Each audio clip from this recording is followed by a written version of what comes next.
안녕하세요. 저는 50대 중반 주부입니다. 저에겐 딸아이가 한 명 있는데 일하느라 바빠서 딸아이와 오랜 시간을 보내지 못했네요. 그렇게 살다 보니 저희 아이는 고등학생이 되었어요. 그래도 애 아빠가 아이와 가깝게 지낸 덕분인지 아이가 나쁜 친구들과 어울리지도 않고 공부 성적도 늘 상위권을 유지해서 얼마나 기특한지 모릅니다. 친구들을 만나면 늘 자녀 자랑하기 바빴고요.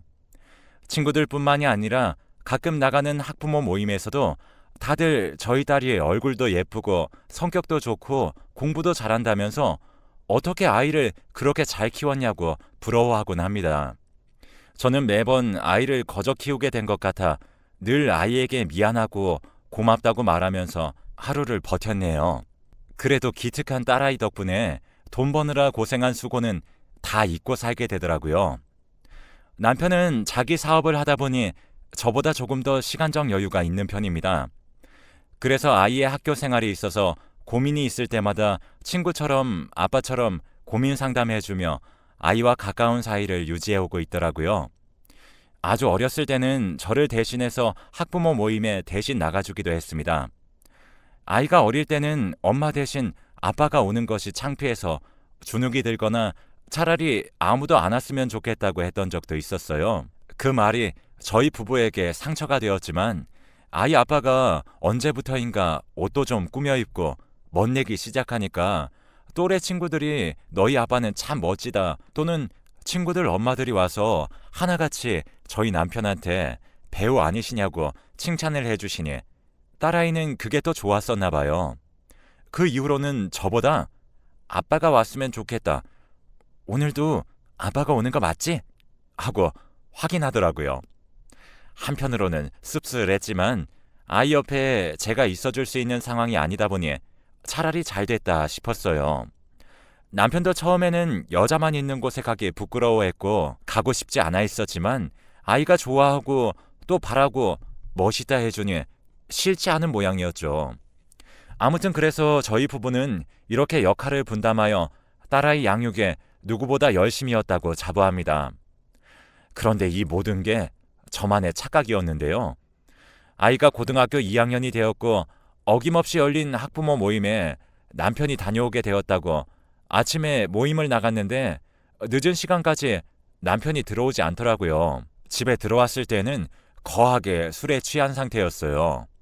학부모 모임이 아니라 회사에 들려 직원들과 회식하고 귀가한 거냐고 물으니까 그게 아니라 마음이 맞는 학부모들이 모이게 되어 어쩌다 보니 이 시간까지 웃고 떠들고 술 마시고 놀게 되었다고 하더군요.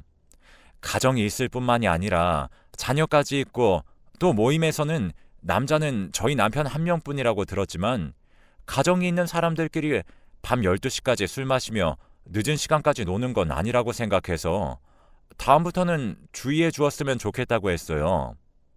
그리고 아이가 1년만 더 있으면 고3이 되어 입시 전선에 뛰어들게 되니 저희 남편이 이번에도 저 대신 딸아이 입시 공부에 앞장서기로 했습니다. 요즘은 아빠가 학원가를 돌며 엄마 대신 아이 학원 스케줄을 짜주기도 하고 픽업을 다니는 경우가 흔하다고 하네요. 그러다 학부모 모임 인맥으로 학원별 설명회나 대학교 입시 정보 같은 좋은 정보가 있을 때 모임에 공지할 테니 남편 보고 시간만 맞춰 모임에 나오시기만 하면 된다고 전해줬다고 합니다.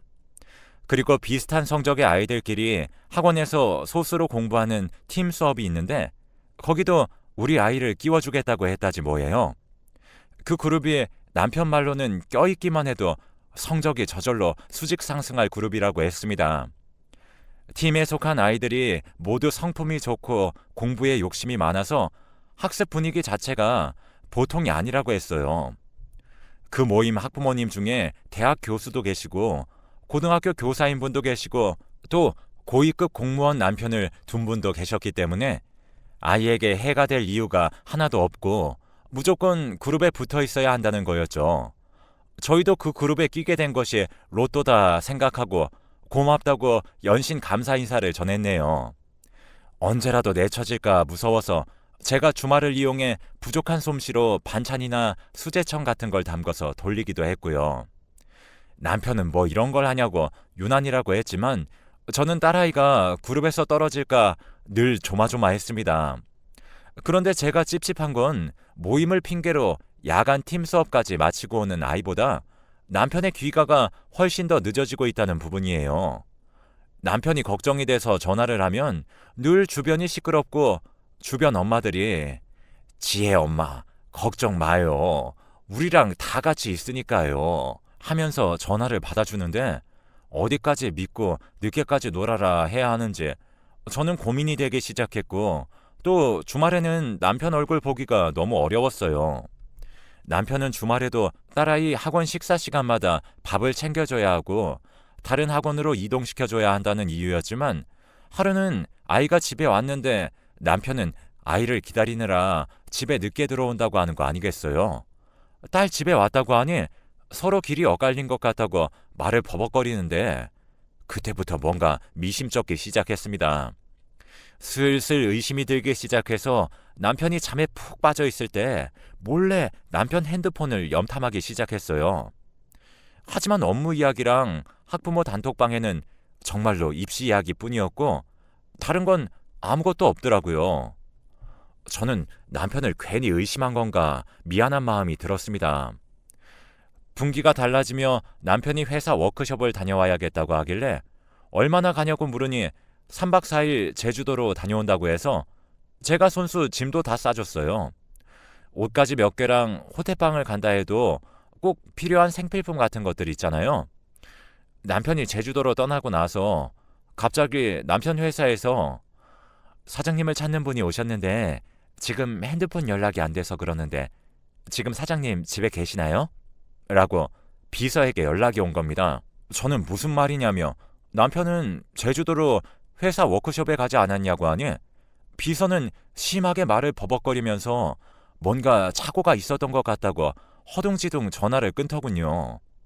그래서 그 길로 헐레벌떡 남편 회사에 달려갔어요. 달려갔더니 회사는 아비 규환이 따로 없더군요. 웬 남자가 우리 마누라 어디 있는지 당장 데리고 오라며 땅바닥에 벌러덩 누워 소리를 지르고 있었습니다. 저는 이게 무슨 일인가 싶어 비서를 바라보니 얼른 돌아가라고 손짓 발짓으로 눈치 주길래 저도 모르게 무슨 일이에요? 우리 지혜 아빠를 왜 찾으세요? 라고 말해버렸어요. 그랬더니 누워있던 양반이 벌떡 일어나서 네가 그 논팽이 마누라냐면서 네 남편이랑 내 마누라랑 바람난 거 모르냐고 소리 지르더라고요. 저는 무슨 영문인지 도통 모르겠다고 하니 핸드폰에 저화질로 찍힌 사진이었지만 누가 봐도 분명히 저희 남편과 어떤 여자가 사진이 찍혀 있었습니다. 너무도 뻔뻔해 참을 수 없는 분노가 일어났습니다. 하지만 분노도 잠깐이었죠. 이 모든 걸 제가 인정하면 끝도 없는 밑바닥으로 추락할 게 뻔했기 때문에 저는 남편의 외도를 부정했습니다. 회사에 찾아온 남자에게 우리 남편은 그럴 사람 아니라고 그냥 학부모 모임에서 유독 친하기 때문에 사진도 찍고 놀러 다닌 거 아니냐고 하니 멍청한 여편이라고 저에게 손가락질을 하더군요. 이 사무실 안에서 지금 당신만 모르고 있다면서요. 아니나 다를까 비서뿐만 아니라 다른 직원들 모두 제 눈을 피하는 게 저는 남편의 외도 사실을 인정해야 했습니다. 그 남자 말에 의하면 둘은 함께 살고 싶다며 이미 이혼을 요구했대요. 제 남편은 기회를 엿보고 있는 거지 당신을 사랑하기 때문에 이혼 요구를 안 하고 있는 게 아니라고 하는데 억장이 무너지더라고요. 그 말을 듣자 저는 그 자리에 주저앉아 엉엉 울고 말았어요. 그때 마침 남편에게 전화가 왔지만 받지 않았고 그러자 바로 문자가 오더군요. 너무 사랑한다고요.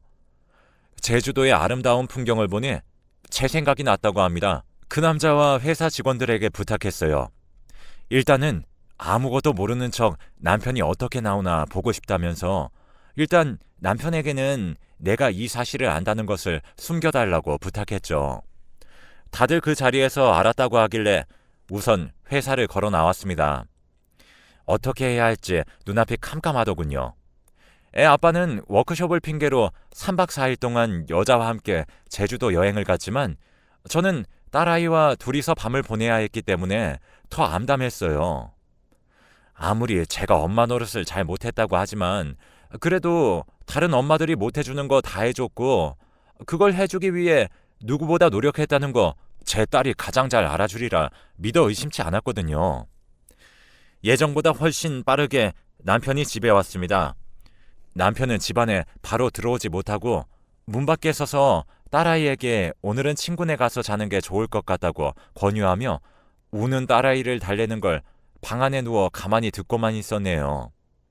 아이가 가자마자 안방에 들어온 남편은 저보고 앉아보라며 할 말이 있다고 세상 따뜻하고 다정한 남편처럼 말하더군요. 어디 변명이라면 한번 해보라고, 변명을 해도 날 설득시키지 못할 거면 지금이라도 당장 잘못했다고 넙죽 엎드려서 싹싹 비는 게 좋을 거라고 하니까 남편은 지금은 대화가 안 통하겠구나, 무슨 말을 해도 내 말을 믿어주지 않을 텐데 분노만 가득한 저와 무슨 대화를 하겠냐며 오히려 저를 원망하는 게 아니겠어요. 전 어이가 없어서 아무 말도 못하고 남편을 가만히 쳐다만 봤는데 남편은 내일 저녁에 다시 올 테니 퇴근하면 바로 집으로 오라고 하더군요. 자기도 퇴근 시간에 맞춰 집에 올 테니 늦지 말라고 했고 남편이 저한테 겁을 주는 겁니다. 남편이 밖에 나가고 평소 남편과 친하게 지내는 친구에게 전화를 걸었어요. 제가 아무런 말도 안 하고 있자 이상하다 느꼈는지 친구가 재수씨 하더군요. 수화기 너머로 남편이 뭐해? 하는 소리가 들렸습니다. 저는 나중에 다시 전화 걸게요 하고 황급히 끊었는데 남편이 바람이 나서 제주도를 함께 간 사람은 그 아이의 엄마였죠. 그런데 남편 친구는 마치 두 사람이 동일 인물인 것처럼 말하는데 저만의 착각이고 과대망상인가요? 어디 물어볼 데도 없고 따질 데도 없어서 눈만 굴리고 있을 때였습니다. 그때 수영이 엄마한테서 전화가 오더군요. 다 자기 잘못이라고 하면서 저희 남편은 아무 잘못 없대요. 제 남편 외모에 반해서 꼬신 것도 자기고 이혼하자고 꼬드긴 것도 자신이 맞지만 제 남편은 한 번도 저를 버리고 이혼하겠다 한 적은 없다더군요. 저랑 평생을 살 것이라고 했대요. 그렇게 제 남편이 본인 딸도 아껴주겠다고 하니 일이 바쁘다고 가정에 소홀하는 자기 남편과 비교되면서 제 남편한테 더욱 끌렸다고 합니다. 하지만 이제 모두 다 알게 되었고 자기는 아이들에게 부끄러워 그만 만나는 게 맞는 것 같아 자기가 책임지고 정리하겠으니 제 남편을 너무 몰아붙이지도 말고 예전처럼 지내기 힘들겠지만 한 번만 용서해 주라고 하더군요. 그 상간녀 부부도 이번 일로 인해 부부의 신뢰가 깨졌지만 그래도 아이가 있으니 이혼은 하지 않고 잘 지내보기로 했대요. 그 말을 듣고는 어이가 없었죠. 솔직히 저에게도 뾰족한 수는 없었습니다. 그 여자 말처럼 여자가 작정하고 꼬시는데 어떤 남자가 안 넘어가겠어요. 막말로 제가 내조에 소홀했기 때문에 남편이 더 쉽게 마음을 준 것 같기도 하고 제가 집에서 살림만 했다면 남편이 이깟일에 흔들릴 일도 없었겠다 싶었고 불륜 때문에 이혼을 하게 되면 친구들이나 직장 동료들이 저를 애처롭게 쳐다보고 인생 패배자라는 낙인이 찍힐 것 같아 두려워서 남편을 한 번만, 딱 한 번만 용서하기로 했습니다. 그렇게 다음날 저녁 남편과 대화를 했고 서로 잊고 잘 지내보자 하였지만 그게 사람 마음 먹는 대로 잘 잊혀지고 제 마음이 평온해질까요? 제 마음은 몇 번이나 들끓었고 하루에도 몇 번씩 눈물이 나서 일에 집중할 수가 없었습니다.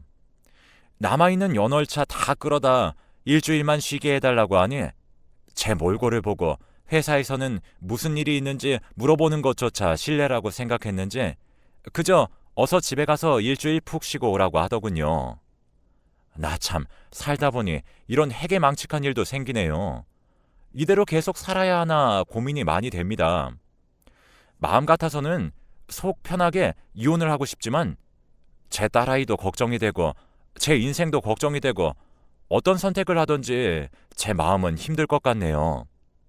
제 딸아이는 모든 사실을 모르고요. 아마 딸아이가 성인이 되면 저는 남편과 이혼을 하고 딸아이와 둘이 살 예정입니다. 지금은 입시 준비로 정신적인 충격을 받으면 안 되니 1년만 참으려고요. 제 이야기 들으시면서 혹시나 저와 비슷한 일이 생기면 의심을 가지고 남편 단속 잘 하시길 바랍니다. 제 이야기 들어주셔서 감사합니다.